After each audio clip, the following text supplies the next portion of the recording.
For more than a decade, FTI has strived to become the leader in the aftermarket performance transmission and converter industry. We've joined forces with McLeod Driveline Components under the leadership of Top Fuel Funny Car pilot Paul Lee, and now have a larger distribution network, more resources, and more power.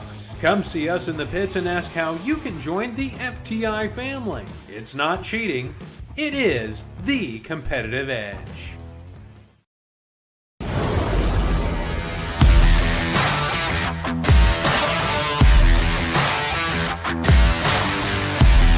Foggit is a high-performance fogging oil designed especially for internal combustion engines.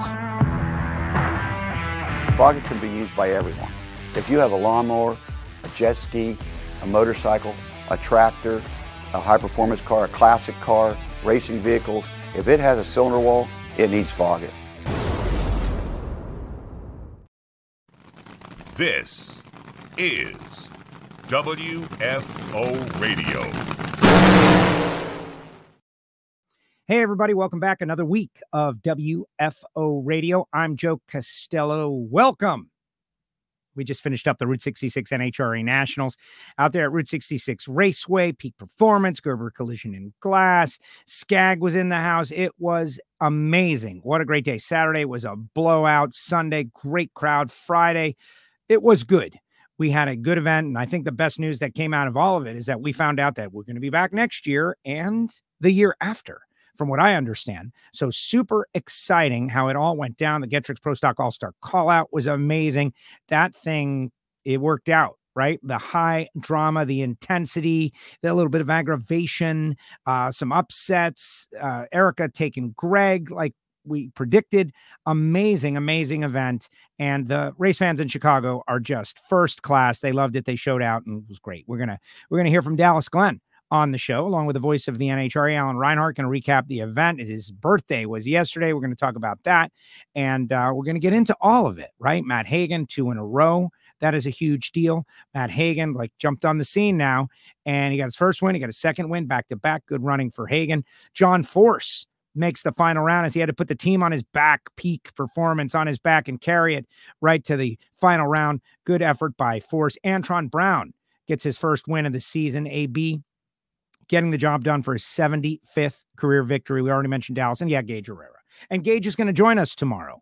Those of you who watch every WFO show, the next one in the archive after this one will feature Matt Hagan. It will feature Gaige Herrera, and it's going to feature John Vincent. That's right. John Vincent is on the show. And you guys, do you know who John Vincent is? You probably don't. John Vincent is the guy who sung the national anthem and held that note for 5 minutes. How do you hold a note for 5 minutes? He normally sings for the Cubs. First experience at the NHRA. Had no idea what it was. Agreed to do it. Sight unseen. Yeah, something. I'll do something. And fell in love with the sport in 2 minutes. And is now like a crazy drag racing fan from 1 second to the next. Went home, watched it with his dad, told all his friends. He called me on Monday morning, was blown away by his experience. Like you'd figure an intelligent person would be blown away and shocked by what we experience on a regular basis. So we're going to get into all of that this week on WFO Radio. First, let me tell you about the people who make it possible, like Bernie's Speed Shop, BURNYZZ.com, Bernie's. They're located in Ocala, Florida. They do frame-off restorations, everything automotive. Bernie's. They're buying, they're selling. They've got a dealership. They sell on consignment, like their social media. That's really the starting point. Of course, you can give them a call. This is Josh Hart's home company, Bernie's Speed Shop, Bernie's.com. CWT Industries. I got so much feedback from the Randy Neal interview 2 weeks ago. Randy Neal comes on the show, follows up Matty Gordon. I'm thinking, oh my God, hard turn, right? From the enthusiasm of Matty's first win to balance machines. So much positive feedback on CWTindustries.com. If you've got a machine shop, you've got an old school balancer in there, time to update. Go to CWTindustries.com, check them out, or send me an email, joe@WFOradio.com, and we'll put you together. Phillips Connect as well, Smart Trailer Technology on board with WFO Radio. Total Seal Piston Rings, the leader in ring seal technology. We're getting ready to drop a new episode of Hidden Horsepower, but make them your first call, not your last call. If you're having an engine built, inquire with your engine builder. Like, hey, what kind of rings are you going to use? Because like Reinhart was joking with Hartford last week, there are a lot of people that are kind of in that old school groove. Oh yeah, they work. Yeah, the same ring package that I've been using my whole career. Not good enough anymore, guys. Not good enough. TotalSeal.com. The folks at Foggett, I just got off the phone with Gary Stinnett talking a little bit about various parts of Project Pontiac. And the Foggett train continues to roll. Everywhere I go, I see the logo. But beyond drag racing, we need to grow the brand. Those of you out there who want to support the show, get yourself a can of Foggett, put it to work. It works to protect the inside of your cylinders. And we're finding out so many other things, including those of you who are enthusiasts in firearms. Very, very interesting. Later on in the show, we'll tell you about Marvin Rodak. We'll tell you about Frank Hawley's Drag Racing School. We'll tell you about samtech.edu and how to become a Patreon. But right now, let's bring on the voice of the NHRA, who I know is retweeting on X right now. He's retweeting on X right now. But he is the birthday boy. And I didn't know, Alan. Thank goodness you told me on the Winter Circle stage, because I always, like, if we're not going to Kansas, you don't have a birthday. Like, that's the way it works, right? Like, Reinhart doesn't have a birthday because there's no Kansas this year, so there's no birthday. But you're like, tomorrow's my birthday. And everybody, how great were they? They sung happy birthday to you. Yeah, the fans were terrific. That was very nice. That was touching. I was hoping that they were all going to give me cards that had money in them, but yeah, I didn't get any of those. I walked off the stage. That didn't happen? Oh, man, I figured we had set the table appropriately for them to hand you cash. I did get an email from a guy that said, "Hey, man, I was going to send you $500 for your birthday, but apparently you don't take Apple Pay, so maybe next year." Damn it. That's what I burn. Exactly. You're an Android guy. In the grand scheme of, I mean, everybody wants to do, something special, something fun, something nice for your birthday. So I decided that I would let myself sleep in. Instead of taking the dark 30 flight, which would have had me on a plane in Chicago a couple minutes after 5 and home at 8 a.m. or I think it's 8:26, whatever. I decided, you know what? Sunday night, I knew I was going to watch the All-Star race, the NASCAR All-Star race, have a beer, have a nice dinner. I thought, I'm just going to sleep in. So I'll take the flight that doesn't leave until like 11 a.m. Well, that one was delayed for a few hours, and then I missed my connection. So another few hours. And so I finally got home last night. It was about 8 o'clock p.m. But yeah, it was just a wildly exciting birthday. Sitting around the airport, twiddling my thumbs, watching Ted Lasso on my computer, reading a book, just what everybody dreams of to celebrate the birthday. I had a buddy here in town that was going to take me to happy hour last night. I got home too late for that. So I'll just have to reschedule it, I guess. Well, exactly, because I don't really believe in birthdays anymore. It's more of like a birth week or a birth week and a half, however long it takes to get all of those scheduled events in. The happy hour can be extended until later on this week. And I think, but here on WFO, Monica is saying, happy birthday. Everybody is saying happy birthday. Eddie from Garofalo's in Charlotte is saying happy birthday. So you got a lot of, they have beer at the airport, says the Yeti. So we got a bunch of people out there saying happy birthday. Yeah, me, Tony Stewart, Tommy DeLago. I'm not sure who else in the NHRA family, but I know the three of us. Randy Glady. Randy Glady too? I believe so. I just saw a happy birthday Randy Glady that appeared to be from yesterday. And so I'm guessing it was I'm guessing it was yesterday for Randy Glady from Skag, which is, that's a lot of people on that day. Yeah, I did not know that, but hey, the more the merrier, right? As long as everybody likes beer and cake, then I think we'll get along just fine. Birthdays are the best. We got to celebrate. Mine is in January, of course, so we're not like out on the tour, and it's whatever. It is what it is. And I share my birthday with Josh Friedman, FDR, and Corey McClanahan.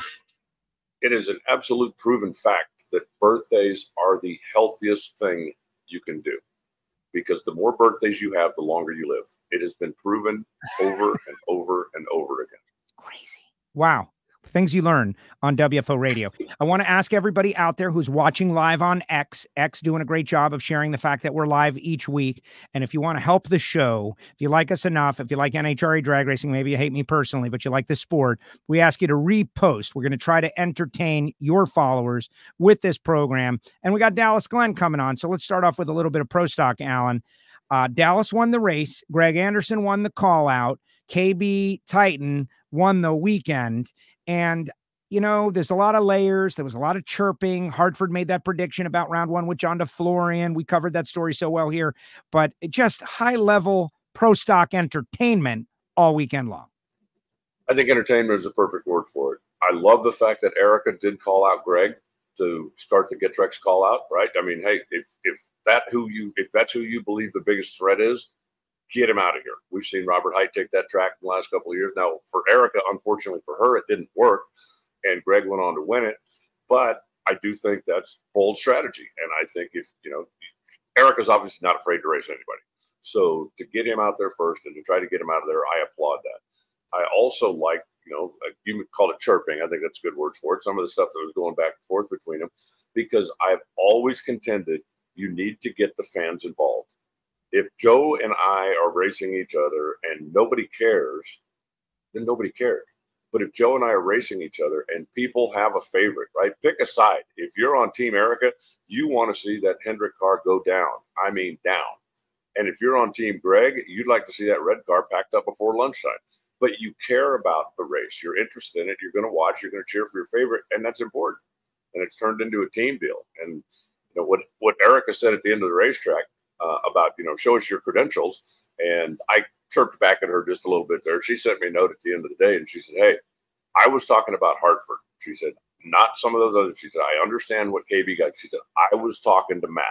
So if I missed that, then my apologies to Erica and the elite team. But I love the fact that there's a little trash talking going back and forth. That, the fans understand that not everybody gets out at the end of the racetrack and hugs each other. That's important. You need to have rivalries. You need to have a reason for the fans to care. And I think, when we saw it over the past, 5, 6, 8, 10 years, if elite gets on a run, that just really chews at the KB guys. They go back to the dyno room. They go back, they go testing, they go to get back to get even. And right now, KB looks to have the upper hand. They certainly have on Sundays anyway. And I guarantee you, that's just making the elite team hungrier and hungrier and hungrier to come out there and crack them at the next race. So good on everybody. If the drivers get out of the car and it don't seem like they care, then you're not going to make the fans care. If the drivers get out of the car and care, you're going to make the fans care. And I'm 100% for it. Yeah, I agree. I was proud of Erica for doing something interesting. It was interesting the way she did it. It was interesting. She picked Greg. Also, the way I'm looking at it is there's the least downside to losing to Greg. He's, arguably the greatest of all time. He's a 5-time champ. He's got 105 wins. He's Greg Anderson. A lot of people have lost to Greg Anderson. Erica can come right back. And, it's not a blemish in any way to call out Greg Anderson for the entertainment of our sport and get beaten. That there's no shame in that game. It's Greg Anderson. And then Greg goes on and he gets the job done and he wins the $40,000. And the John DeFlorian run, just one more real quick thing on the call out. Even in the second round, when TJ was the lone elite car to advance, yes, Greg had low ET and he had the call out, and his words were, there's only one of the bad guys left, right? Or one of the enemies left. Yes. I'm taking TJ. Even though both Matt and Derek Kramer, who also advanced, didn't make nearly as good runs. So Greg then called out what appeared to be the second best car and went on to victory. But no, I'm like I said, I'm 100% for that. Just let's keep it going. As long as nobody pulls a Stenhouse. Right? Like, I just don't want to see, look, all of our Ignition show last night was about that topic, and I understand I feel slightly different. Like, Cameron Evans sent me a text, and he's like, Stenhouse is a punk, but it's fun. And, it is kind of fun to talk about it. I don't want to see any of my friends doing that to each other. Hopefully they can just keep it verbal, right? Like, smart aleck comments are the way of the world. Look at Brian Lones. Well, he's made it so far. Like all of us, yourself, myself, without, just little witty comments like Greg, the enemies, the bad guys, good guys, bad guys, white hats, black hats, except everybody's the good guy in their own movie. But drag racing is a non-contact sport. So I certainly can understand being a little more upset if somebody sticks me in the wall the second lap of a 200-lap race than if somebody hangs me out 6 seconds on the starting line. So I agree with what you're saying, but I also think that, I think Stenhouse probably gained a bunch of fans for doing that because there are the right target. That's for sure. Well, there are NASCAR fans out there that are not fans of either Kyle or the Busch brothers, one or the other. And if they didn't, if Stenhouse maybe wasn't one of their guys, I bet he is now. And, you need some kind of rivalry. And if the guy throws a punch, the guy throws a punch. But well, I don't want, I hope our friends don't do that.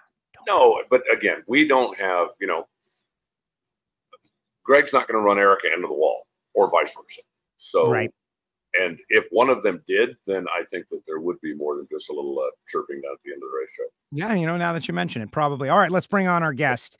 He got the job done. He went back to back at Route 66 Raceway. He has dominated the facility since it has returned to the schedule. Mr. Dallas Glenn. What's up, Dallas? How are you? Good. How are you guys doing? We're doing great. We're congratulating you on another win at Route 66 Raceway. Pretty amazing how you have been able to lock this place down since we returned.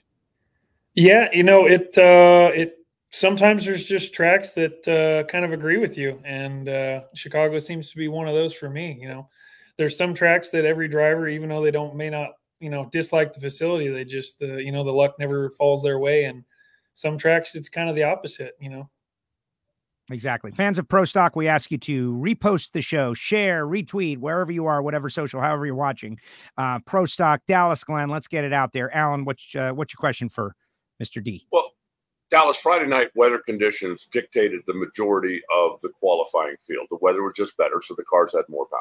Saturday morning on the hot racetrack, it looked like there was a lot of head scratching going on down there. What was going on that made it so different or so finicky for the Pro Stock car Saturday morning during Q1 and, of course, the first round of the call-out? I know that I think Saturday it definitely felt different out there. I know the weather was quite a bit different. They were still kind of relearning, the track. I think it made a pretty big swing from Friday to Saturday, even though the evening session was better as far as track conditions go. It was definitely a little bit on the difficult side to figure it out. I feel like everybody should have been a little faster than we were on Saturday. Even though the air was a little bit worse, we didn't think it was that much worse. So it was definitely a little confusion there. And then it's just fresh green racetrack and trying to relearn how to do everything. Joe, if I can just follow up real quick. You mentioned fresh green racetrack. A lot of the Nitro guys made comments, the track specialists, that because the track is not active all the time, that just makes it different, right? I mean, we only go every place once a year, but the tracks that run a full series seem to respond better when we come into town. Does Pro Stock guys find that too, or is that just a Nitro phenomenon? Oh, no. I mean, I think any car that goes down the track should notice something like that. I mean, obviously, when a track's being raced on every single week, it's getting fresh rubber put on it. It's getting fresh glue put on it. It's getting scraped and taken care of. And when a track just sits there for a year and then you go and scrape it off and then try to put rubber back down, even though you are putting, you're scraping most of it off and putting it down, it's just, it never seems to respond the same. So as the weekend went on, felt like the rubber got fresher, the track did get better.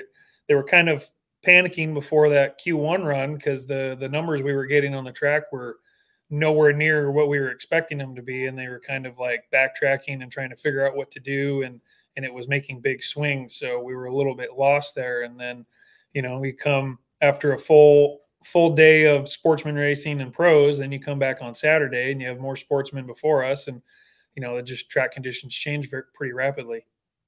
I would think that, you got to learn, right? Like, this track is going to be a track that is like what Alan described. The next time it gets used heavily will be at this event next year. I mean, hopefully there'll be a divisional event. Hopefully there will not be the case, but it's got to be, like an evolution on how to handle that situation. That having been said, I found it to be a very interesting and intriguing race. You had to run Eric Latino. You're, part owner of KB Titan Racing in round one, coming out of the 7 hole. You dropped that 56 and everybody went, ooh, that was very impressive.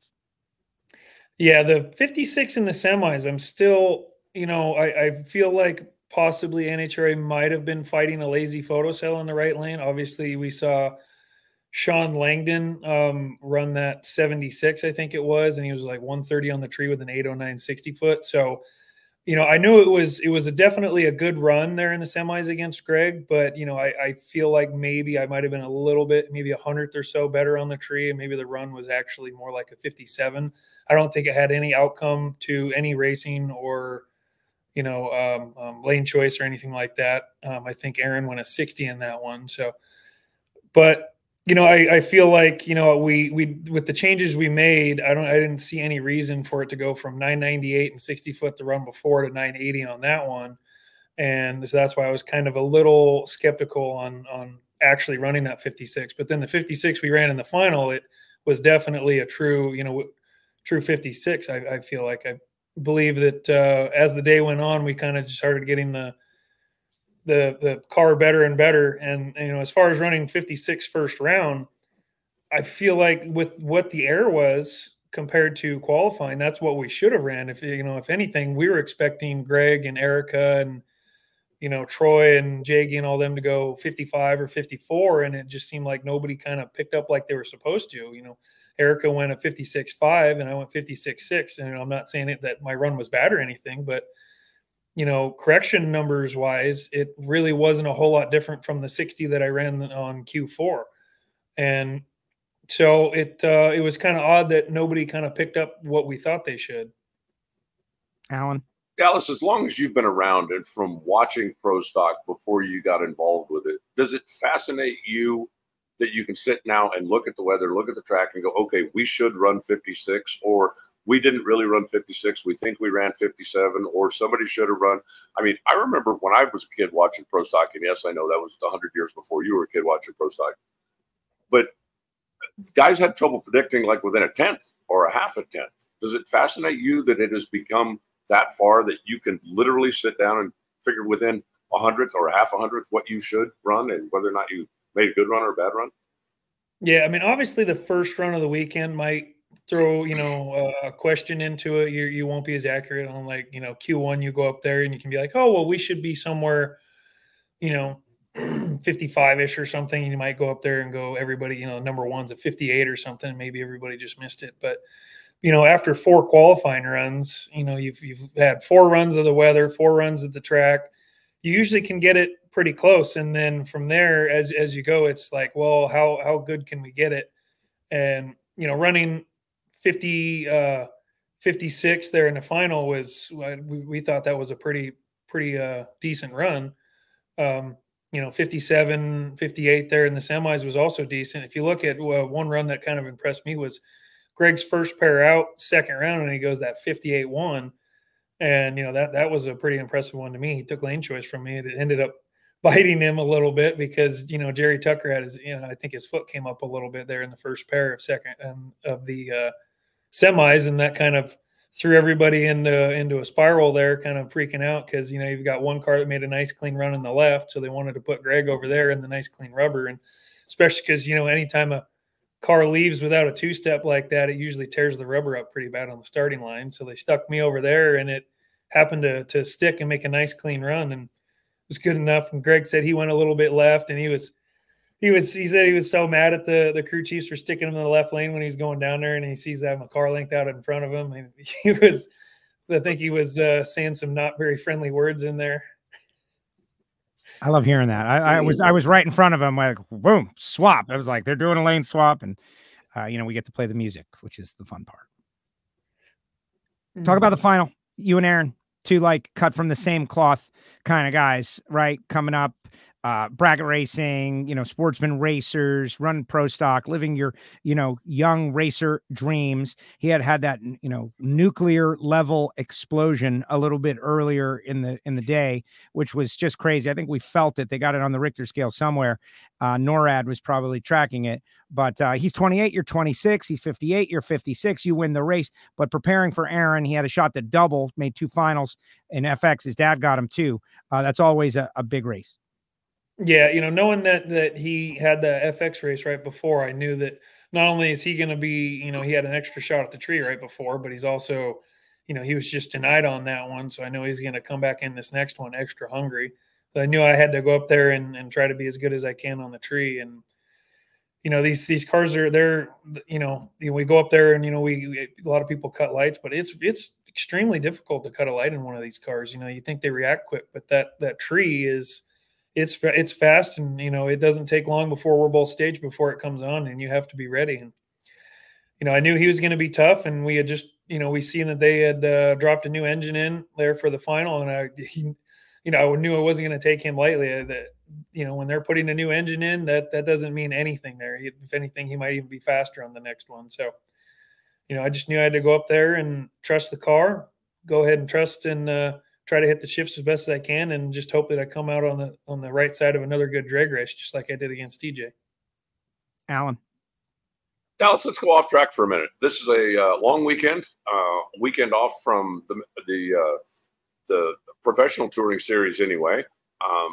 Do you get a chance to take a day or a couple of days? I mean, you pool, barbecue, or is it all just work? Because once we get back to it, we're going to be getting pretty busy. You know, I don't really, you know, I guess every now and then I might take a day to not do much, you know, kind of wander around the house or something, but most of the time I'm doing something. You know, there's a lot of work. We're getting ready, and we go testing from time to time. We might go through our cars, make sure there's nothing loose or wrong or broken or cracked or anything like that. You know, make sure you don't have any glitches that surprise you. And then also I've, you know, I want to do some racing on, you know, some bracket racing too. So I'll probably end up working on Sadie's car some this week and try to make sure it's ready to go, because I think she's going to go run Bristol. So I want to make sure it's ready to go for Bristol. Yeah, Craig Gaultier is out there. That's what everybody really cares about now. Sorry, she's supposed to be running Bristol, so I'm going to try to make sure her car's good to go. I've been fighting a little glitch in that thing, so I'm going to try to get it worked out. And I don't know if I'll have her drive it this weekend, or maybe I'll drive it this weekend, or I might take my El Camino out, or both. Who knows? We'll see if I can get it figured out before the weekend. But no, sometimes I like to just go play a round of golf on Sunday too. You know, that's always a nice, relaxing time.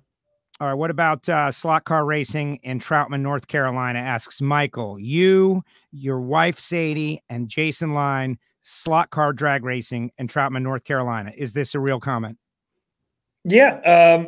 I have, there's a buddy of mine that owns a slot car drag racing track there in Troutman, and we go up there and slot car race every now and then. It's more bigger during the winter time when all the big cars aren't racing. They're pretty much just a big group of bracket racers that, you know, buy and build slot cars. We go and bracket race them for money and have a good time. And I do have a 70 Buick GS slot car that is made as a replica of Jason Line's Stalker.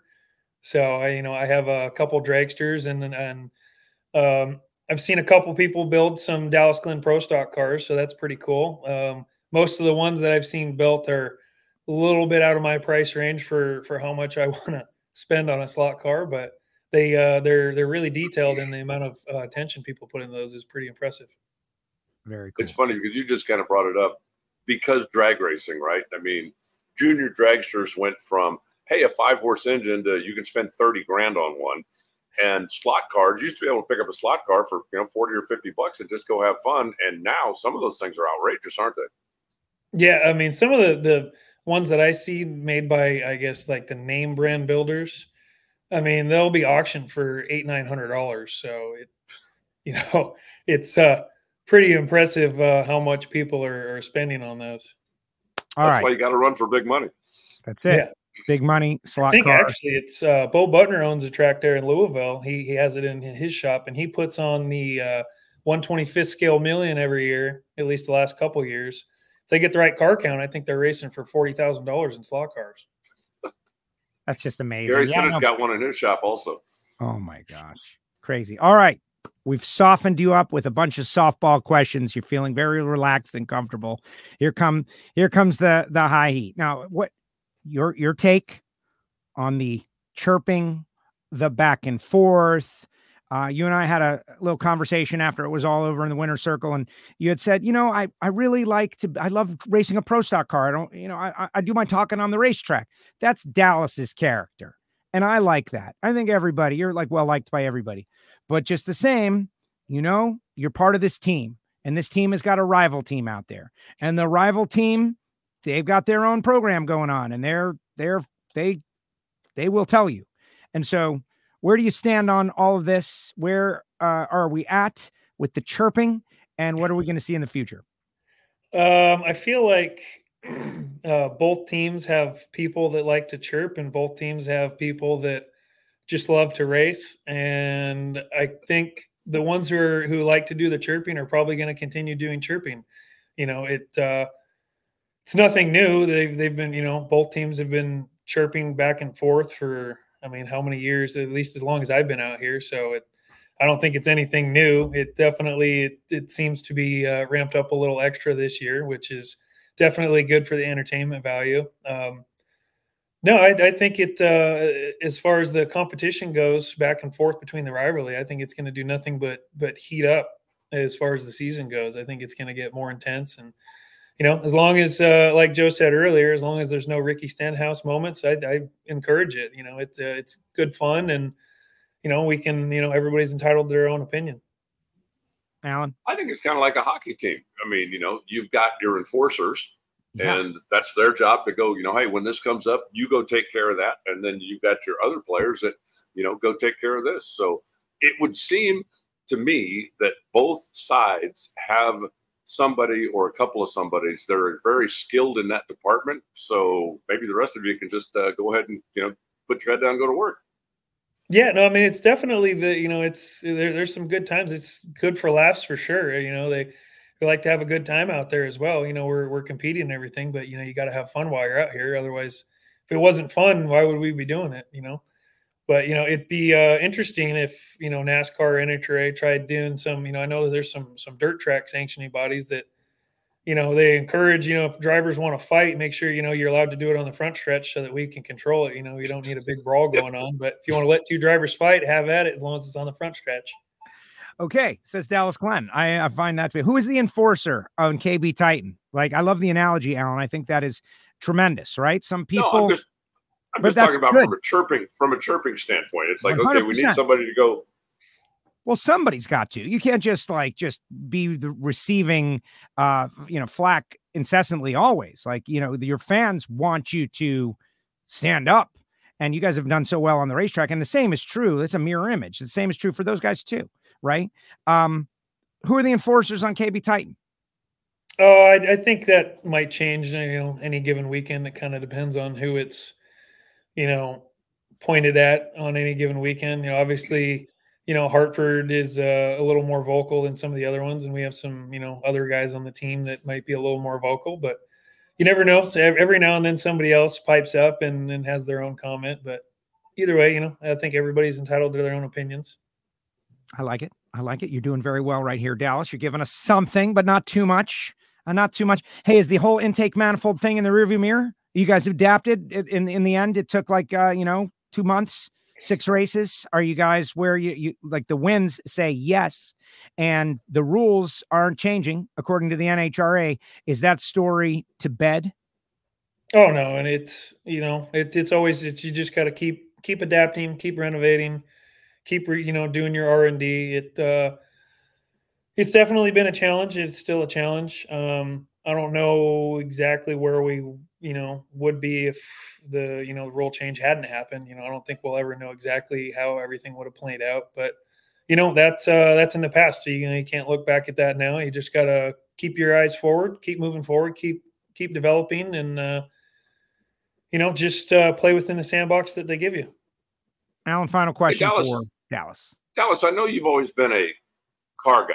You're the clutch guy, you're the suspension guy, you're the the guy that pulls the transmission, does the transmission. How much of an engine guy are you? When you're in the shop, do you have hands-on stuff as far as the engine side of things, or are you basically concentrating on the cars and the other guys who take care of the horsepower?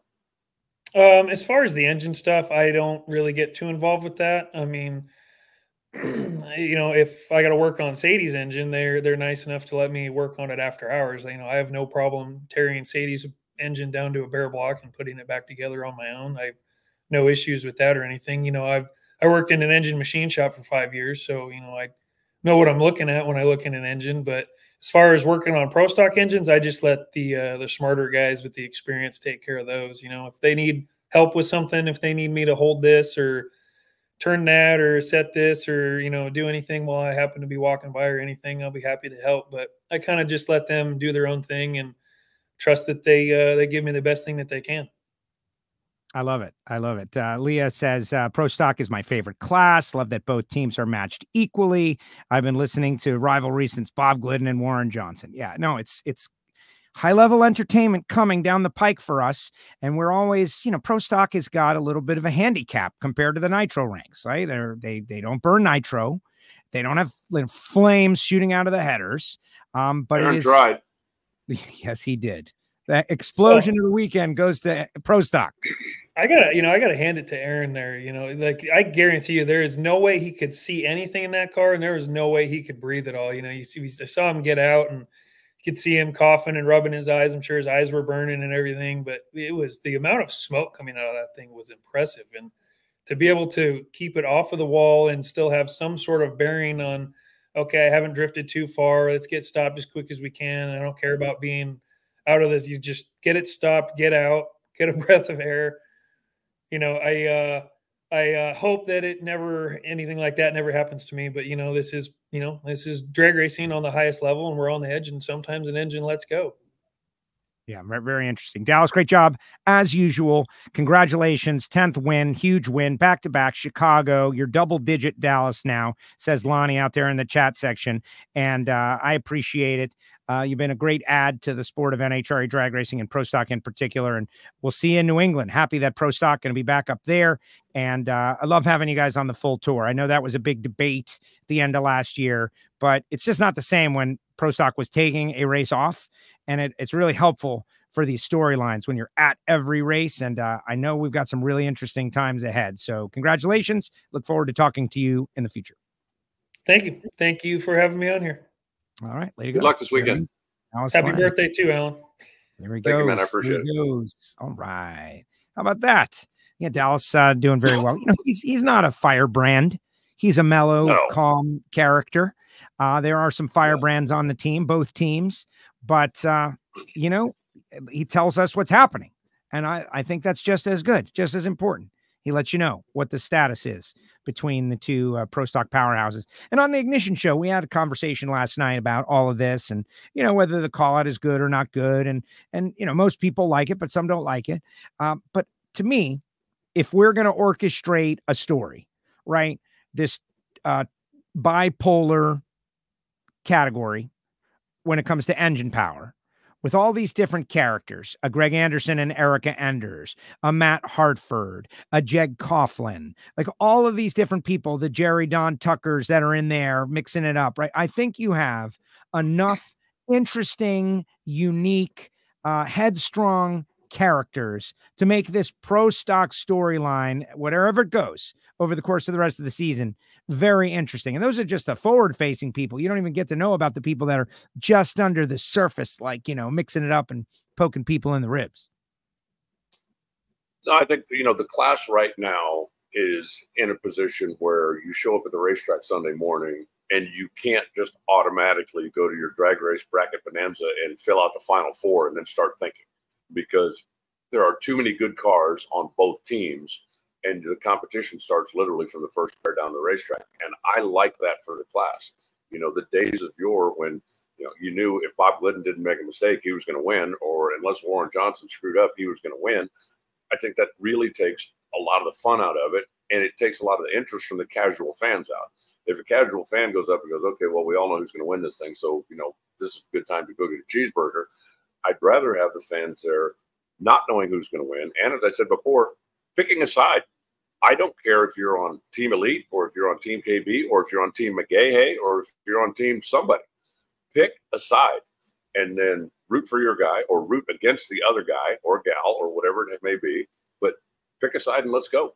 That just makes it so much more interesting. And when the competitors are willing to show that this matters to them, right? It's not like, oh, well, we lost. Who cares? We'll see you next week. That this matters to them, then I think that gets the fans even more involved. And that's important. You need to have engaged fans. Absolutely. And John DeFlorian. All right. So Erica gets beaten on a hole shot first round with a great run. That's terrible moment for Erica, and that's a bad deal. But she's a 6-time champ. She's got 50 wins. Going to have 50 wins. For John DeFlorian, who we talked to on the show a couple of weeks ago, he's the shop manager at Jerry Haas Race Cars. He's building all of these cars. The last time he was in one of these cars was in 1991. For him to get that round win, you know, I'm going to just guess that he will agree with me. That makes his drag racing life. Like, that makes it. That's an unbelievable accomplishment for John, who everybody considers a great guy. And I am under the understanding that Mark Ingersoll went down there and gave him a big hug and said congratulations after that run, because he knew exactly what it means to a guy like John. And so even though there's a rivalry and, you know, those guys that, you know, nobody likes to lose, but sometimes you got to just acknowledge what it is for the other competitor. And for John DeFlorian, that was a huge, huge deal. I agree. And if I'm John DeFlorian, you know, however many years from now or today, people say, you know, so you raced NHRA Pro Stock? Yeah, I did. I beat Erica. What happened after that? Doesn't matter. I beat Erica once. Right. That's the way I'm telling the story. I mean, I guarantee you, to this day, if you ask Jenna Haddock, you know, what was the highlight of your Top Fuel career? I beat Tony Schumacher once. You know, what happened after that? Doesn't matter. I beat Tony Schumacher once. For that moment, I took down the reigning champion.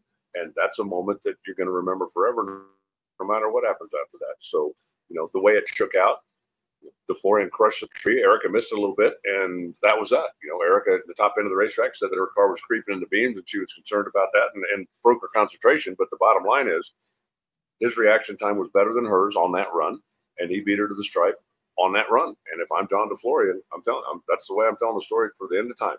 I beat Erica at the time when she was the reigning champion. And if somebody says, what happened after that? That doesn't matter. That one time I got to do that. And, you know, circumstances be damned. It doesn't make any difference. From what I understand, just to follow up on the story, and maybe you have new information, but I talked to Hartford on the starting line. He says they're bringing the new car to New England. And so they proved to themselves what they needed to prove with all the testing and the back and forth. And, you know, a tip of the cap to those guys, because they were on the ropes. Qualified 16th, DNQ. 3 terrible races consecutively coming into the GETTRX Pro Stock All-Star call-out. We talked to him last week. They had to be under a lot of self-induced pressure to deliver for GETTRX. And they got to the final round of the GETTRX call-out. They got some TV time. They got that big round win with the second car. Like, Hartford ends up, getting bounced first round. But still, I would call it a get-off-the-ropes weekend for those guys. Well, there comes times when you just have to prove it. You just have to prove it. No matter how much you know this is the problem or this isn't the problem, you have to prove it. And it's happened time and time again. I mean, you know, years ago when I was doing this stuff, we had gone out and run, you know, our 2 best engines, our 3 best engines, and the car still wasn't. And we know it's not horsepower. We know it's not horsepower. We know it's the car. Well, how do you prove that? Well, Ron Krischer was kind enough to loan us one of his engines. And it was a Monday after the race, took the engine out of his car and put it in our car. And guess what? We were slow. But we proved it. You know, now we can stop second guessing. Well, could it really be the engine? And when you're dealing with a situation like that, and Matt said from the get-go, he said, I know there's nothing wrong with the car. I know the car's fine. I know that's not the problem. But you have to prove it. And putting the 2 of them side by side on the same racetrack, and yes, somebody say, well, John DeFlorian still qualified 16th, so what did you really prove? Remember, John didn't get a clean run on the racetrack on Friday. So to make just a couple of runs, and then you can go back and go same day, same track conditions, I think same lane once. Here's this run. It's not the car. Okay, so what we're doing going forward, it's not the car. And now you can go concentrate. And again, no matter how much you're absolutely positively sure, sometimes you just got to prove it. And I think they did. Got to prove it. No, absolutely. All right. A lot of pro stock talk. Love pro stock, obviously, and hopefully, you know, like the people will catch on and enjoy it. But look, you know, the people who leave the grandstands, right? Like the people who are left, that's still a big crowd for drag racing, and they are getting to appreciate what they love. But let's talk Top Fuel 22. Top Fuelers, the Brittany Force DNQ, big story at the peak race. And John Force goes out there and, you know, he goes to the final round. It was as if he was energized by it. That's tough for Brittany. you know, a streak. She had a very long streak of qualifying, but that's the state I think of it was competition. 287 races. Oh my gosh. That is the state of competition. Pomona 2014. But yeah, but when you've got, you mentioned the 22 cars, okay? So what did we talk about, you know, last week and the week before? TJ Zizzo, pencil him in. I don't know how many people had him penciled into number one, but that's where he ended up. That's a spot. Kyle Wurtzel, pencil him in. That's a spot.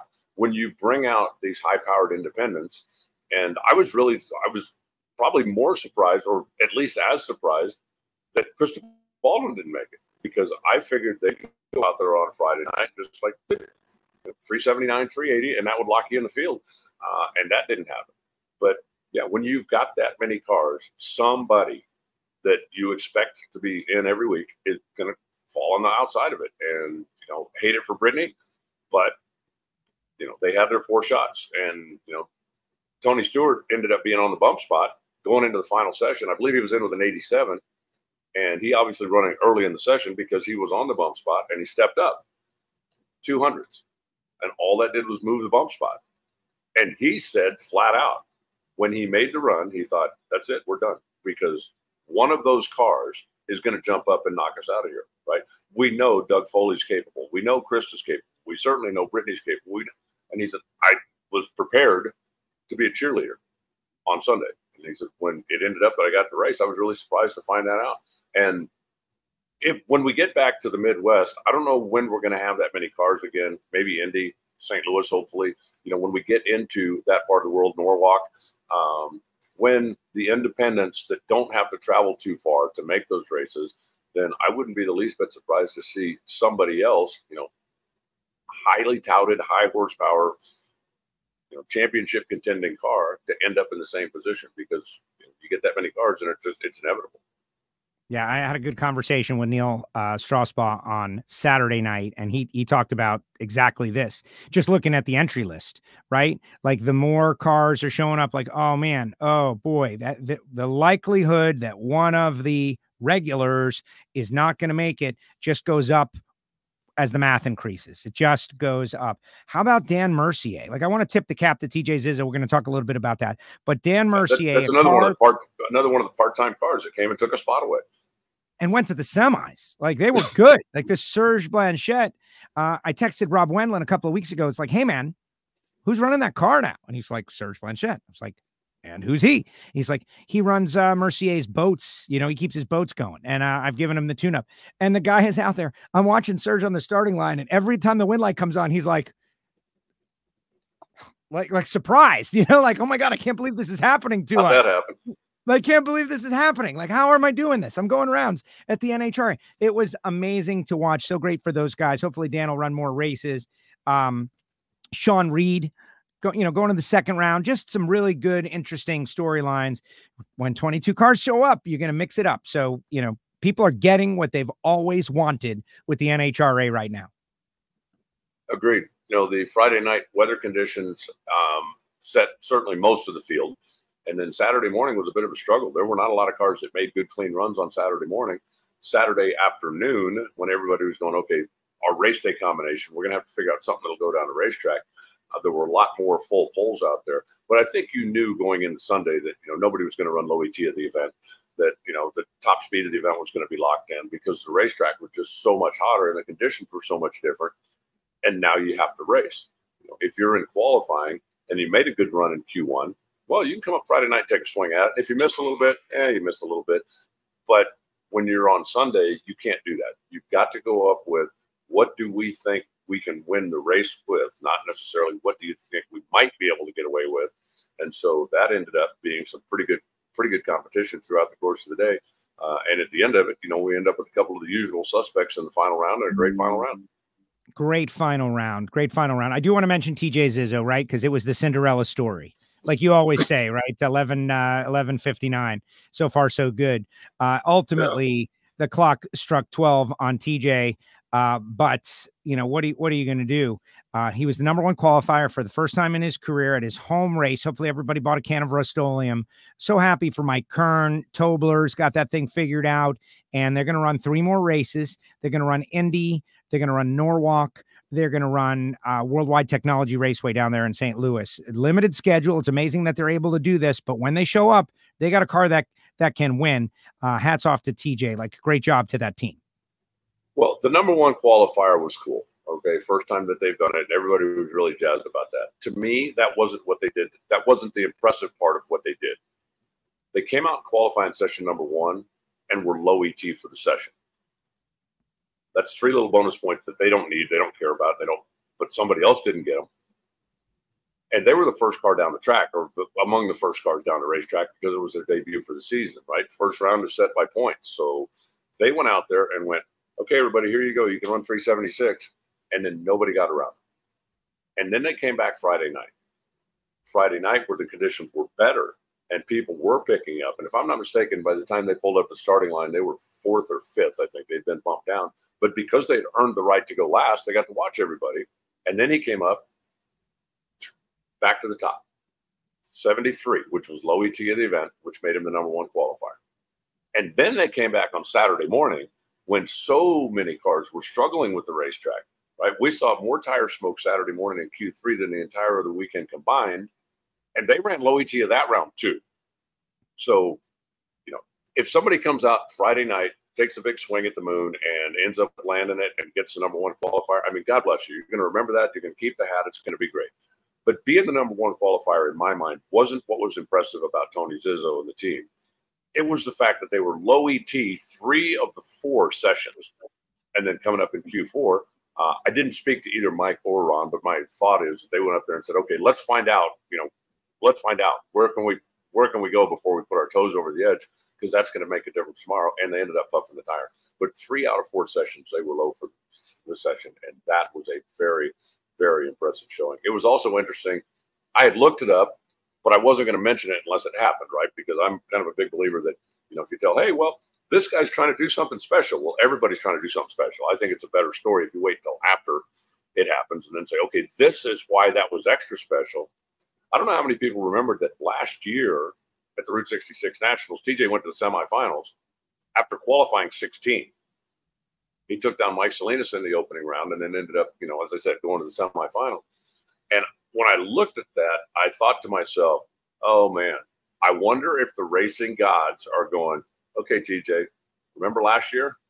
And especially when you look at the ladder, and he's got to run Tony Stewart first round, right? I mean, again, it's not like he qualified number 1. He's got to run me and you. He's got to run a car that finished 3rd in the world last year, and they're certainly capable.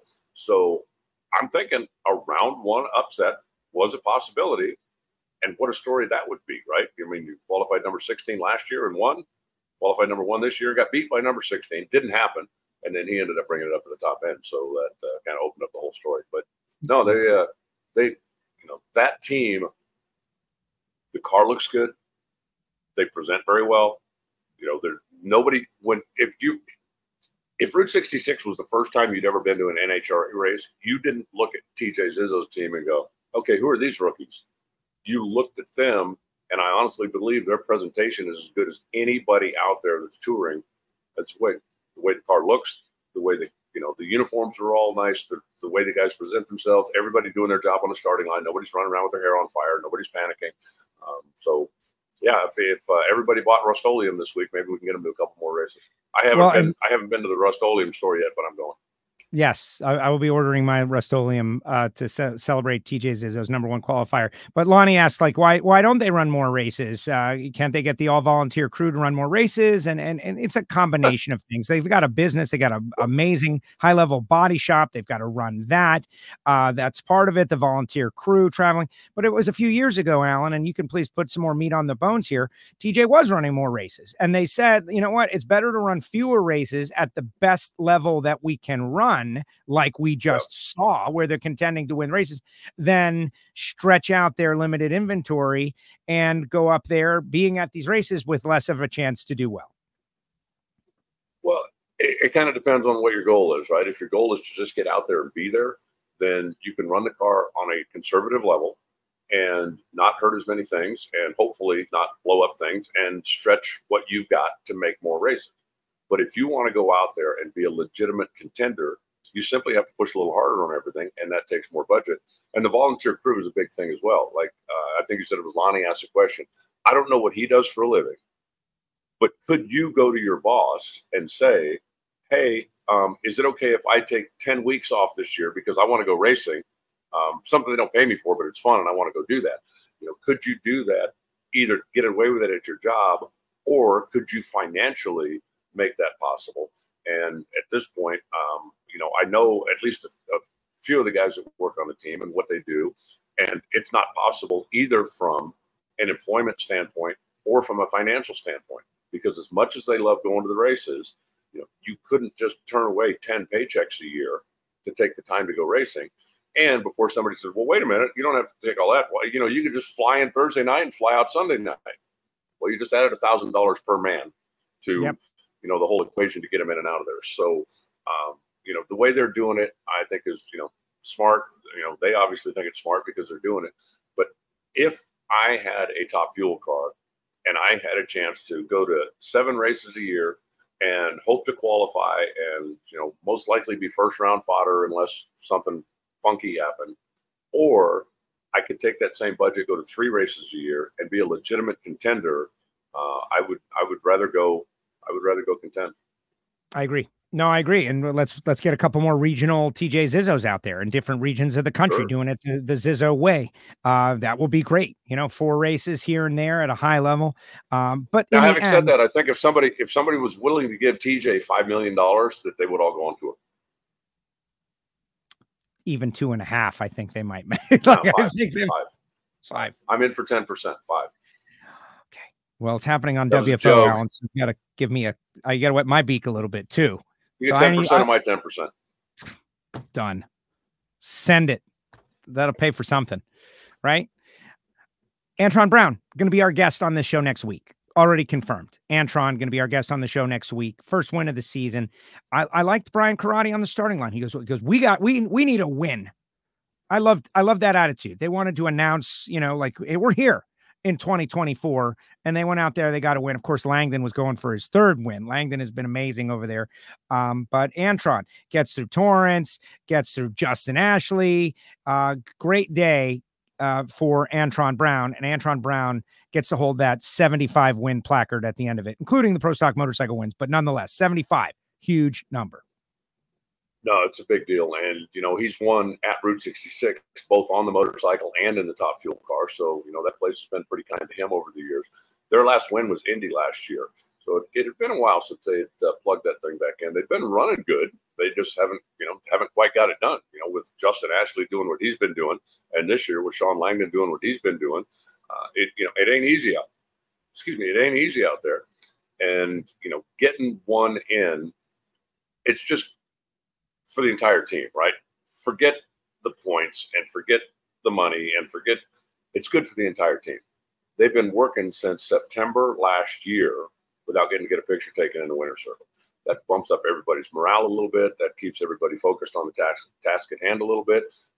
And any team will tell you, you need that every once in a while just to make sure you got everybody realizing that this is why we do this. And it's also interesting when you see a team that gets on a roll like Steve Torrence was a couple of years ago, where it seems like they're winning every week. But still, look, we cherish every one of these because you don't know when this will be the last one for a while, or when we get into that slump, or when we get into that. So, and they had a competitive car. They didn't back into it by any means. They had a good competitive car all day long. Yeah, amazing. And we'll talk to AB a little bit more in detail about it next week. And of course, Matt Hagan going to join us tomorrow. Matt Hagan, along with Gaige Herrera and John Vincent, who sung the anthem. He's the Cubs national anthem singer. First time experiencing NHRA. If you're watching on PowerTube TV, that'll be available in our WFO Power Block on Thursday night, of course. But Funny Car. What can you say about the funny car category? It's just incredible. Like, the level of competition in funny car right now is insanity. It is incredible.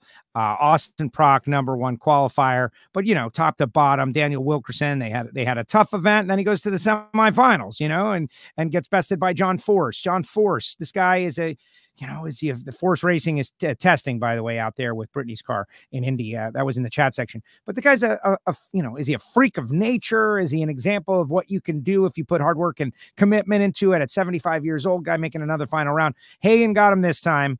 Funny car is just insane. Jim Head, genius, takes out his, what did he call him?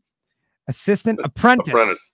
He comes up to me after, he goes, I called him apprentice. He goes, I had to win, otherwise I was in trouble.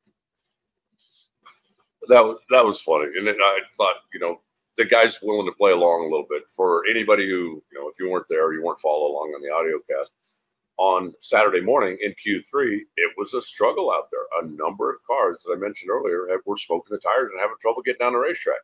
And Jim's car went. I remember 4 flat or 401. It wasn't like, you know, world record setting, but it went. And I said, Jim Head's a genius. At which point, Aaron Brooks, who, along with Jim Head, are very good friends and who I know very well, we've got a great relationship, made some off-mic, offhand comment about what I said, at which point Joe corralled both of them and said, okay, wait a minute, let's put this on the record, guys. Where are we at here? And then they ended up having to race each other come Sunday.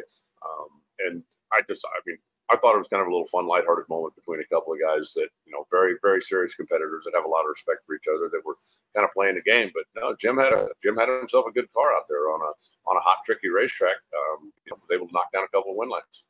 Yeah, absolutely. Came up short against Hagan in the semifinals, and Hagan versus Force. Hagan gets one back from the Pomona final round. Hagan has now won 2 in a row. Hagan's got his 51st victory. And I was going back and forth a little bit with someone on X yesterday. Hopefully everybody repost on X. But he said that everybody was, you know, cookie cutter in NHRA. And that's an opinion from like 20 years ago, maybe. Have you met Matt Hagan? And he's like, oh, well, yeah, that's right, Hagan. Like, have you met J.R. Todd? And he's like, yeah, okay. And have you met Steve Torrence? Bob Taskin. There's nothing cookie cutter about any one of those people. Every one of them is this, you know, crazy character. You know, Caps is a professional driver owner, right? Napa representation. But Ron Capps, he's a heavy metal guy. He's out there with the greatest of the great rock bands of the world. There are no Blake Alexander. It's like this, you know, good looking kid with a kind of a harsh sense of humor. He'll poke fun at you. He's like, we got so many interesting and intriguing characters battling it out in front of you. There's nothing cookie cutter about any of these folks. But Hagan, you know, the muscle man. And I have a report. He's bringing back the Fu Manchu. The goatee is coming back for New England. All right. Well, that'll make him even more intimidating than he already is. You know, he's had a good car all year. You know, last year he started off, if I'm not mistaken, he started off by winning Gainesville and won 3 of the first 6 or something like that. He was kind of off to the races. This year, he didn't start off quite as hot, but we're 6 races into the season. He's been to 3 final rounds. He's won 2 of them. So if there's anybody who thinks he's not going to be around contending all year long, you're just paying attention to what's going on out there. The other side of the spectrum that I think is pretty interesting is, you know, you just mentioned Ron Capps, and those guys are struggling a little bit right now. You know, in qualifying, they'll make a good run here and there. I know that they're working on some new clutch stuff and doing that kind of thing and trying to sort it out. But those guys right now, Dean Antonelli, for his history as a lead crew chief, and he's spent a lot of time as, you know, the co-crew chief and the second in command of it, but from about the first time that he was a lead crew chief, which, if I'm not mistaken, was on Ashley Force's car, consistency has been his calling card. That car's going down to the stripe, you know, 90% of the time, 85% of the time. You know, they don't smoke, they don't shake, they don't make a whole lot of mistakes. They're going to the finish line. If you want to beat them, you got to beat them. And they seem to have lost the handle on that consistency a little bit right now. I know that they're working hard to try to find it back, but that's been one of the surprises to me, is that car hasn't been as much in the mix as we expect it to be. Yeah, no, I agree. But if what Dean and Ron, they've said it right from the very start of the year, they replaced their whole clutch pack. And when it's crunch time, I fully expect them to be there, right? Like, you know, I don't want to say you have to sacrifice, because they're trying to win every week. They're trying to win, but really they're trying to learn, Right now, they're trying to learn and figure things out and figure out the clutch pack, as I understand it. But that's a good question that we could ask Dean or Ron about in the near future. Dan says the cars are cookie cutter. I disagree. I don't. You got a Toyota, you got a Ford, you got a Camaro, you got a Dodge. Every manufacturer is represented. What other category has that? They have their own unique cues. But what makes them maybe slightly cookie cutter is aerodynamic necessity. Right? You're building a car for 335 miles an hour. They're going to kind of look the same, like rockets, they're pointing at the front and they're long. That's because of aerodynamics. And also, I go back and watch all those old videos, Alan. I'm as intrigued by it. The cars back in the day, except for like the first 10 years of funny cars, when everybody was kind of doing their own homebrew bodies. But in the late 70s, early 80s, look at the nostalgia scene. You had the Firebirds. All right, they were awesome. The Plymouth Arrow. Okay. And, that's pretty much it. Everybody was in their own unique versions of whatever it was they had. So, it wasn't endless different styles of funny cars back in the day either. And then, Bernstein brings out the Batmobile, changes things a little bit. But I'm pushing back against the cars being cookie cutter. Well, they certainly don't have as much brand recognition as they did, as you said, back in the 70s. But back in the 70s, they were going 210 miles an hour, 220 miles an hour.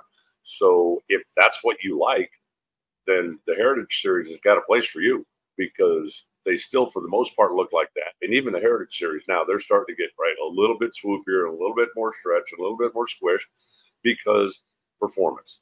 And drag racers are always going to do what they need to do for performance. But I do appreciate the fact that all the different manufacturers are involved, and you don't exactly need a spotter scope to know which one's a Toyota, which one's a Ford, which one's a Chevy, and which one's a Dodge. So I will take the performance. I will give up a little bit of brand recognition in order to take the performance, because I don't want the cars to go back to 220 miles an hour being top speed to me. Right. And Dan pushes back, and I'm going to push back. What part of John Force's car is Chevrolet? The decals? And I will tell you the answer is all the engineering that designed it. That is a Chevrolet design by Chevrolet engineers, General Motors, in their own wind tunnels to come up with that shape. That was the newest when it was designed a few years back. How long ago was that, Reinhart? Like 5-6 years that Chevy brought out that new body style. And the Toyota engineers, their brain trust of super smart people, designed their body, the GR Super. They feel very proud about it. Same is true with Ford. They feel very proud about it. That's what it is. It's not a street car replica anymore. It is a high-level, refined piece of Chevrolet engineering that came from their engineers through the use of their wind tunnel time. And so that's what it is. That is Chevrolet. The product of their engineering team is what it's Chevrolet. And that engineering team gives information to the people who make streetcars as well. But it is very much a product of Chevrolet, as I understand it. It's certainly true that you can't go to a parts store at a Chevy dealership and order anything that would fit John's car. But if you really want to play that card, when you go to that Chevy parts dealership, how many parts can you order by part number that are the same as on Kyle Larson's Indy car?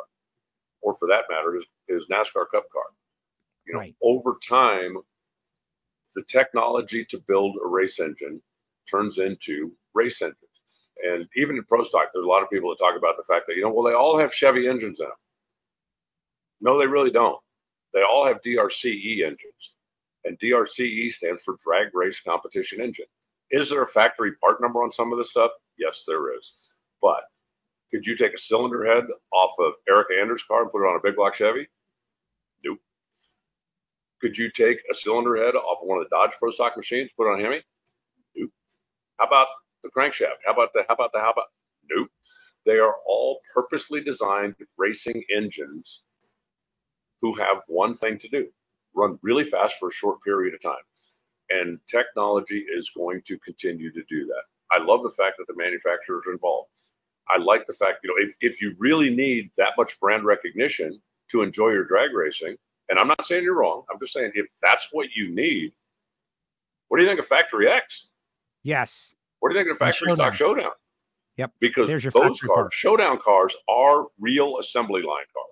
Factory X cars are not real assembly line cars, but when you look at the parts and pieces that they're required to use, you can walk through the staging lanes and you don't have any doubt in your mind which one of those is a Dodge, which one of those is a Chevy, which one of those is a Ford. And if that's what you're looking for, we have that as well. They just don't go 300 miles an hour. And Dan says, uh-oh, we're chirping. You know, this is all playful back and forth on the air, and that's what WFO is all about, right? A little back and forth on the air. We're debating. Yeah. And you're right about Factory X.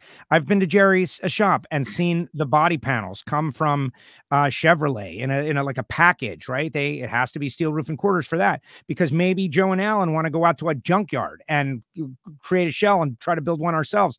Maybe we want to do that. We can do it with the steel roof and quarters. That was the plan. Nobody's really doing that. But it can be done, and factory blocks, factory parts and pieces throughout Showdown and Factory X. And so that is out there, but it's not in Nitro. Not in Nitro, can't. Going 330 miles an hour. All right, other winners. Eric Dillard, back-to-back with the car. Jose Gonzalez, Eric Dillard wins in congruity Pro Mod. Great weekend, except for the, the thing that happened on Sunday morning early. Well, and Pro Mod, you talked about Top Fuel. Let's talk about Pro Mod. The reigning world champion was a spectator. Frank Manzo didn't make the cut. But Manzo and Morgan and the team didn't make the cut. Castellano. You were correct. Yeah. Sounds like you're blaming Castellano Frank. didn't make the cut. Sounds like you're blaming Frank a little bit there. I'm not blaming Frank. Come on. But that was the level of competition and the car count that we had out there in the Pro Mod series, and that's great. I sent Dillard a congratulatory note on Sunday night, and he said, "Man, they saved me." He said, "I wasn't very good. The car was really good, but we'll take it." And and again, the level of competition that's out there right now is unbelievable. I wish we could figure out a way to get a couple of turbo cars back out there, because I think the class misses something when it doesn't have all of the variety. We've only got one nitrous car out there. I'd love to see at least another one of those, and I'd love to see a couple of turbo cars. But the level of competition out there right now is pretty stout. And for Eric Dillard, I guarantee you, every time his phone rings right now, he's going, "Oh, it's not Jose. Oh, it's not Jose." Waiting for Jose to call him again and go, "You know what? I'm not going to be able to make Reinhart. Can you help?" "Yes, sir. I'll be there. I'm ready to go." But no, he, good competition from top to bottom, and they definitely earned it. And, Eric has had success before, but he was super happy in the winner's circle getting it done. Jimmy Ronzello in Super Stock, first-time winner. Pretty amazing. Julie Bierman, Stock Eliminator, Pontiac Power, first-time winner. I love what she said in the winner's circle. She's like, Pontiac Power had that heads up against RL, against the Rocket. Yeah. In a battle of 400 Pontiacs, and like that is so cool. Richard Hughes in Supercom, second win. Jeremy Mason, he's got a whole bunch of wins, right? He's got a big pile. Dalton Deffenbaugh, young kid out there, got his first win ever at Route 66 in a divisional race, goes out there, backs it up in Super Street at the National. Just amazing. And Larry DeMars in Wright Trailers, top sportsman. The Lucas Oil Series, just amazing. Such great competition all weekend long, and they were all very they were taxed but appreciated at the end of it all. Well, I thought Julie Bierman's win was really cool for a couple of reasons. One, she's been doing it a long time. And to finally close the deal, I thought was pretty cool. And you mentioned Randy Lynn. She also beat Dan Fletcher along the way. She had another first-time finalist in the other lane, Johnny Diekema. So we knew somebody in a classic muscle car was going to get their first one. Unfortunately for Johnny, something happened to his car and it quit out there about 400 feet. But just everything about the event. We got it finished. We got to do the Parade of Champions. We got to, every time we don't do that, I just hate that. It galls me that we don't get a chance to bring the sportsman racers up, give them that minute in the spotlight, give them that minute on the stage. I completely understand why it has to happen, but I just hate it when we miss that. And so the fact that we got to do that was pretty cool. I also, Dave Van Tine coming out there, winning for the first time with Top Fuel Motorcycle being an official category, won an official Wally for it. And the Dragon drivers were awesome as well. They put on a heck of a show. There wasn't, other than the Friday fog that made us start a little late and run a little late. I didn't think there was really a bad thing about the event. It was a great event, and it was a classic if the first time you experienced NHRA was last weekend at Route 66 and you went, yeah, that's not for me, then okay, I get it. Thanks for giving us a shot, but we're not for you. I think anybody that was out there, if that was their first experience with NHRA, I think they have to come back.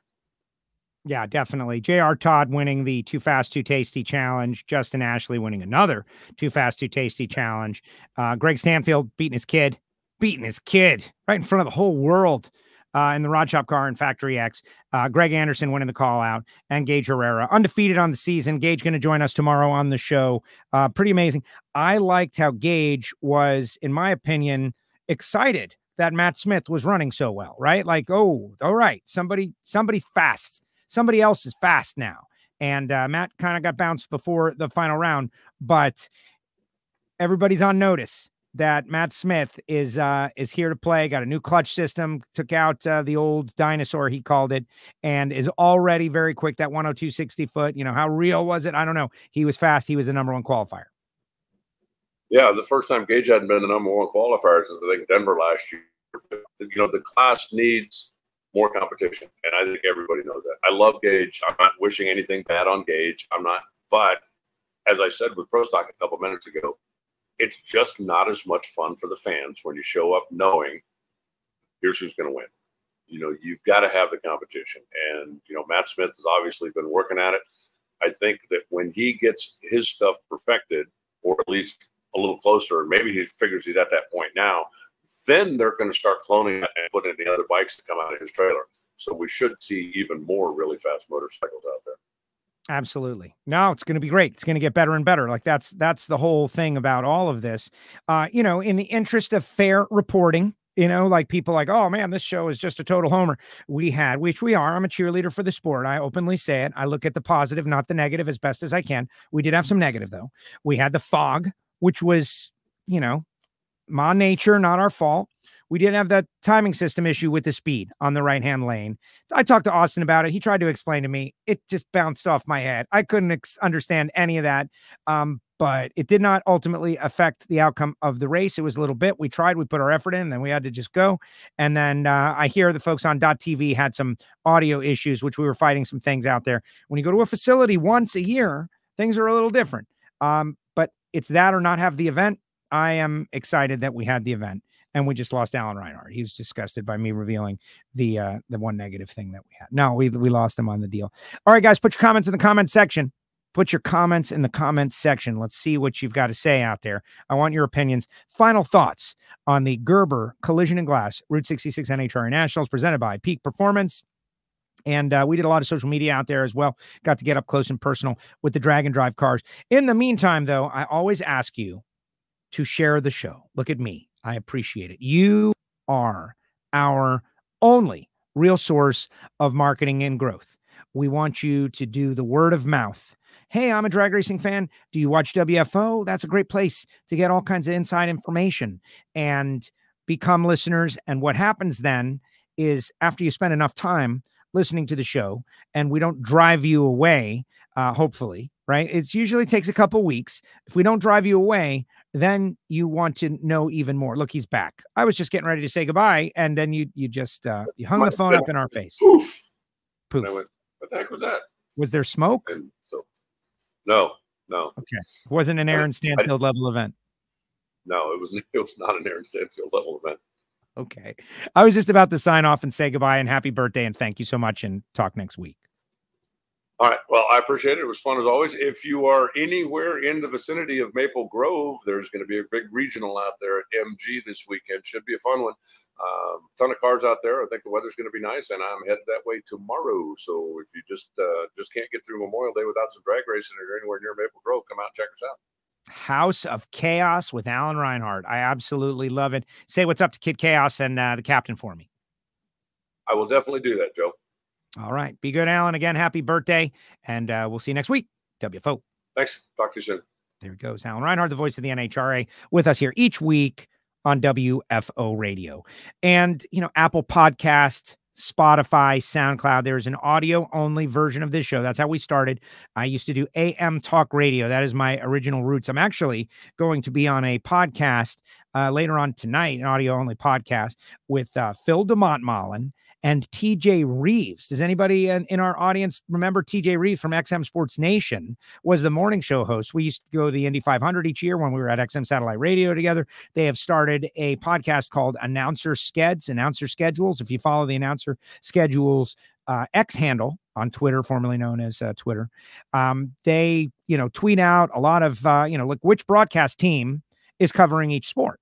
And Phil DeMontmollin was a big part of WFO Radio and still is. He's fam, right? They were getting ready for the Indy 500. They have invited me on their audio-only podcast. I encourage all my audience to go listen because I want them to have a big response when they have me on, so they'll have me on more, right? See how that works? And then maybe I can siphon off some of their audience. That's how it works. But appreciate everybody listening to the audio only. Or if you're on PowerTube TV, watching there in the WFO Power Block on Thursday nights on the PowerTube TV. And, it's one of those apps that you download. But also we have our Patreon listener group. This is like you pay. This is it. You pay. And it felt so weird early on about this, but now it's kind of become a normal thing out there in the culture. It's like VIP Listener Club is really what it is. And people can join at one of many levels. Some have selected the highest level, and we greatly appreciate them. Many have selected the lowest level, and we appreciate them. And everybody gets the same stuff. And what do you get? A little Monday motivation that hasn't worked this week. We do a show on Monday to kind of set the table. That's just me to direct to the audience, setting the table. Although last week we had a celebrity VIP come in for Monday motivation. You get to watch the recording session for the Ignition podcast live. And you also get to see it. That's right, when I post it. Oops. And that's a big deal too. And most importantly, if you go to patreon.com/WFO radio, I think one of our best benefits of the show for all the fans of Pro Stock out there is the Hear It From Heiner, Get Biofuel Pro Stock Crew Chief show, where Michael Heiner, who is like Pro Stock lifer, he has worked in NASCAR, he has worked all over, he debriefs after every race or previews each race and gives and shares his opinions on many topics. We occasionally talk a little Formula One as well. He's a big fan, as am I. But what's really going on in Pro Stock? What's really going on in Pro Stock? The kind of stuff that maybe it's not healthy for 10,000 people out there to know about it. But for the WFO Patreon VIPs, yeah. So if you sign up for a year, I'll even send you a free t-shirt in addition to your stickers and your patches and all the swag. And I had someone text me the other day, and it made me feel really great, that he is a member of Patreon for several different people. That's where he's getting his content. And he said to me that we are doing the most. And I thought, thank God. Oh, thank goodness, because I do genuinely wake up and make sure that we're doing the job for all of our sponsors, like including our Patreons, the people who make it possible that you see in the logos on the screen. Total Seal Piston Rings, FTI Performance Transmissions and Torque Converters, Foggett, Bernie's, CWT Industries, and Phillips Connect, plus samtech.edu, the School of Automotive Machinists and Technology. Guys, if you're looking for an education in this field, there is no better than samtech.edu. Rodax, coffeeandgrills.com. The hot sauces, the spice rubs, 817-924-6821. Marvin Rodak, always a part of the WFO universe. Order some coffee. Experience the Rodax coffee. It will change your life. Genuinely, you will love it so much, so much. And finally, Frank Hawley's Drag Racing School and the Dragster Adventure at frankhawley.com. You know, talking to the folks at Frank Hawley, everything they do to put people who are inexperienced behind the wheel of a race car, it makes a great gift. Go to frankhawley.com and see all the wonderful things they've done.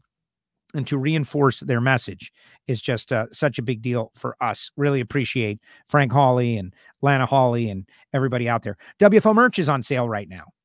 It's like 35% off. You can get a $16 WFO radio t-shirt. The first thing we do every show is put up the TeePublic store link. That's the first thing we do. And then more often than not, I forget about the merch and don't tell everybody. Well, right now, I'm going to put the merch link in the chat section right now. Go there. We've got some really cool shirts, the WFO round logo, the Miami Hollywood Speedway retro shirt, PBIR retro shirt, Morris Motorsports. Fans of Dave and Sue Morris, you want to get the Morris Motorsports gear, you definitely want to go to the WFO store. Look at Sue with her Wally.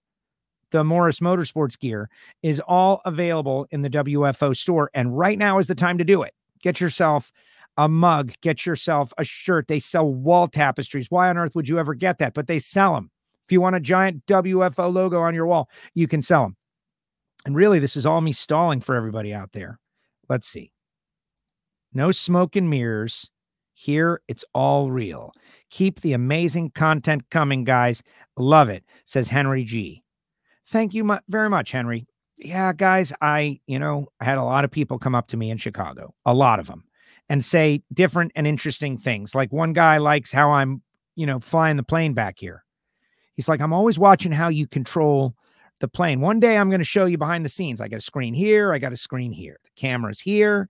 Got internet over here, watching what's going on. That's why I'm not always making eye contact. I wish I could. Like, I wish I had somebody, a producer over there, like back in my radio days, Tommy Noodles was over there doing all this stuff, screening the phone calls. I'm doing it all myself. And that's why sometimes there are mistakes, but I do my best. And that is also what gives me the flexibility to do shows as often as we do and have the guests that we have, because we're doing it all ourselves for the most part. Giovanni in Miami helps out a lot, posting the Ignition Show. Patrick, the webmaster, Steve Brenwald. We got a team of people behind the scenes helping out. But when it comes to the actual show, I'm the guy. I'm doing it all myself here, which is actually good. Tomorrow we got Matt Hagan. We got John Vincent, who is a brand new NHRA fan, like green as can be, experienced 20 minutes of nitro and is hooked. He called me on Monday. He's like, Joe, you don't understand. Like, this has changed me. And so I was like, come on the show, please. And he is the Cubs anthem singer. And so let's see. McLaren F1, one in Miami. Absolutely. I was watching on television and then backed it up. Could it be that there's some competition in Formula One? Let's not get ahead of ourselves. Okay. Saturday's tricky track had me worried, but Sunday's close racing showed me that NHRA works it out. Well, this is hard, man. Like, that's the thing. Everybody wants the cars to just go down the racetrack. But Dickie Venables told me once, he goes, it's a miracle that they ever go down the track at all, even one time. It's a miracle. It's that hard. It's so hard. And you show up to a racetrack that hasn't had nitro cars on it in a year, and you got to guess and figure out how to beat the other guy. There's a learning process, and you got to learn as a fan to enjoy that process. It's not about car goes down, number comes up. It's a great number. That's not what it is. It's the learning process. And by the time Sunday came around, race day, they had learned. So those runs that didn't get down, maybe they weren't so entertaining. You get this shock of nitro. You get the feel, the smell, the fury. You get all that stuff. But you're watching the teams learn. Like, we call it qualifying. And so you're expecting these great numbers. But what if we called it practice? Then you'd maybe have lower expectations. In the end, the race was awesome. The race was awesome. And being there is awesome. And that's why.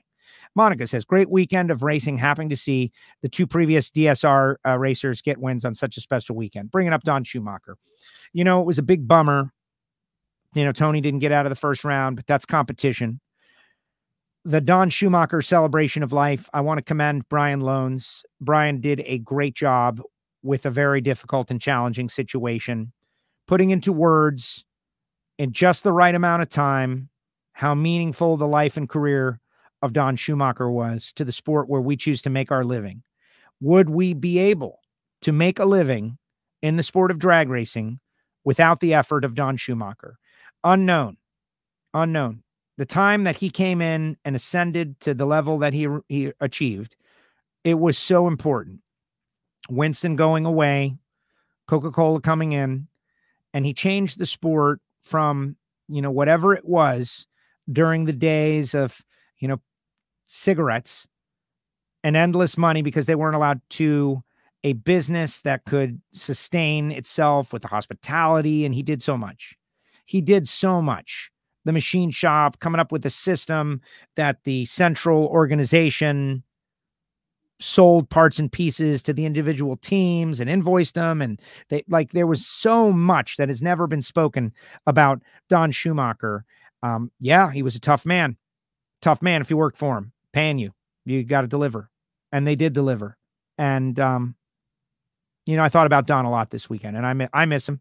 We weren't great friends. Ron Tobler was great friends with Don Schumacher, and I had a great conversation with Ron about Don, and he says he just misses him, and that's it. The whole sport misses him, but such is life. This is it, and we're just going to carry Don Schumacher with us and what he was all about. And sometimes tough love is part of it. And look at the results. You can't argue with the results, right? So, we miss you, Don. That was tremendous. Mike, don't we all just love drag racing? We do. But we have to share our love and our passion. The sport needs to grow. How in the world does NASCAR have a $7.7 billion media contract and we don't have one worth $1 billion, right?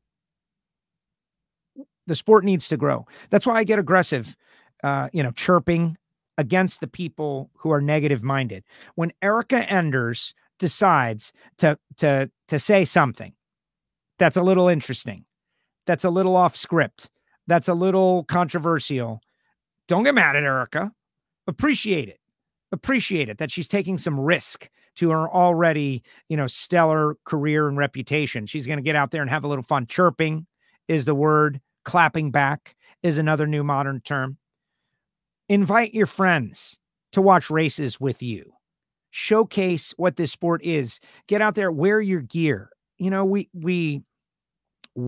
I can't say we as NHRA because I'm an independent contractor. I work for Castello Media. Castello Media puts on WFO Radio and various other programs and does things in the local community here in South Florida. Castello Media provides an announcer for Homestead Miami Speedway, for Fastlane Friday. We have different things. One of the clients of Castello Media is the National Hot Rod Association that provide a guy to be the announcer, and that guy is me, right? So I don't work for the NHRA, but I love the NHRA. I love the NHRA going back to 1980 when I went there with my dad. I do not control anything. I can often, I offer suggestions and, who knows where it goes, right? But I don't think anybody out there does more with what they have than the people behind the scenes at the NHRA.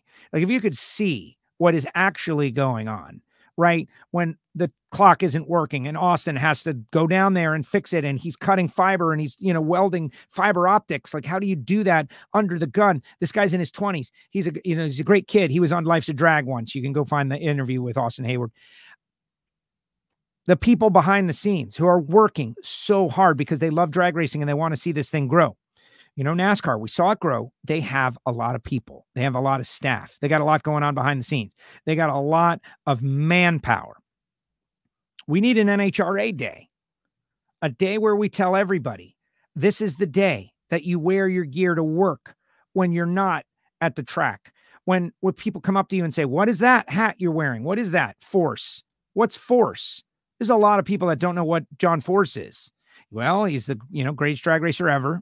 He's won 16 championships. He's a crazy character, man. He's a wild man. He's a crazy character. He's a lot of fun to watch. And remember that show Driving Force?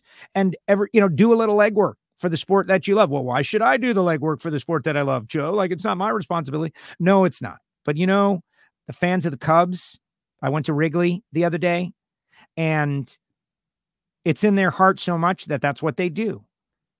Cubs fans want you to go to Wrigley, to experience Wrigley, to feel the feeling that they have. And drag racing fans should do the same thing with their friends. They should do it. They should recruit. They should go early, very early on a Sunday morning and knock on strangers' doors. Don't do that. We know that's probably not the best way to bring people into the fold. My buddy, Frisky, he was out there. What No Way. Speaking of which, Sean, the What No Way guy, was out there, and this guy's working his butt off. Loving drag racing. Loving NHRA drag racing. Richard, thanks for another great show, Joe. Share the show. Sharing the show is one way, and then I will do my best to keep them entertained. What is it? It's been an hour and a half. We're on the air. An hour and a half long show. Way too long for today's standards. Way too long. The longest show you're supposed to do nowadays, all these kids out there, if you do the show for 40 seconds, you start to lose their attention, right? Like, you really have 7 to 11 seconds to really connect with someone in 2024. If you can keep their attention for longer than 25 seconds, you got a shot. You know, maybe I'm a relic of the old school world where there are certain people that want to know more, that want to actually get below the surface of something. Not everything can be a 7-second reel or TikTok. It just can't. And maybe that's why, you know, like I don't want to be critical and I don't want to do social commentary, but it does seem we're in a period where people know less, certainly less in depth. Maybe they know about more in terms of topics, but less detail about each specific topic. That's what WFO is all about. You're going to learn more about NHRA drag racing than maybe you want to know. And then when you check out NHRA Insider and Shake and Bake and Life's a Drag and Between the Slicks and Monday Morning Racer and all of these different shows that are out there, you're going to know everything. And then you can tell me what they say, because I can't keep track of every one of these shows now. And there's a moment that happens on every one of them that I need to know about. And fortunately, I've got people that tell me that kind of stuff. Imagine what the driver feels like when you're feeling it in the stands flowing through your body. Right. Sitting on top of that, J.R. Todd, sitting on top of that 12,000 horsepower engine. There's nothing like it in the world. I know it's the month of May. The Indy 500 is this month. Another great American thing. And I've been there and I've experienced it. We got Hagan tomorrow. We got Gaige tomorrow. We got John Vincent tomorrow. It's the month of May. We'll be covering it. We'll be talking about it. But NHRA drag racing, man. WFO.